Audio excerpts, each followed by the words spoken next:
अस्सलाम वालेकुम।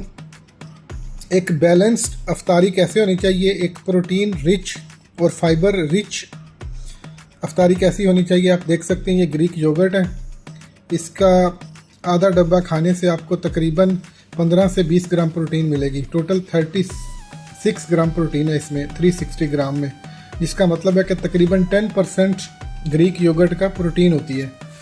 ये सैलड है जिसमें रेडिश और कुकम्बर शामिल है, जिसमें थोड़ी सी फीटा चीज़ मिक्स की गई है। फीटा चीज़ से भी आपको प्रोटीन मिलेगी, तो आपका हर आइटम, हर खाना प्रोटीन रिच है। इसी तरह ये चिकन ब्रेस्ट और चिकपीज़ हैं, चना है, इसमें से भी चनों में भी प्रोटीन है और चिकन में भी प्रोटीन है।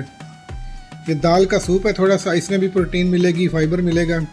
और जो मेन डिश है हमारी आज की वो फ़िश है। तकरीबन 200 ग्राम फ़िश का ये पीस हमें 30-40 ग्राम प्रोटीन दे देगा। और ये सादा वाटर है, कोई जूस, किसी किस्म की आपने स्वीटनर्स, जाम शीरी, Rooh Afza, विमटो, fresh juices, even कुछ भी आपने मीठा नहीं खाना, तो आप ये देख सकते हैं कि शुगर स्पाइक 0 के करीब हमें मिलने वाली है।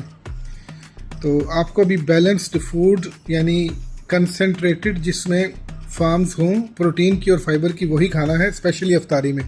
पूरे दिन का रोज़ा आपने ख़राब नहीं करना अफ्तारी में जल्दबाजी करके या अफ्तारी में कोई गलत जो चीज़ें हैं वो खा के।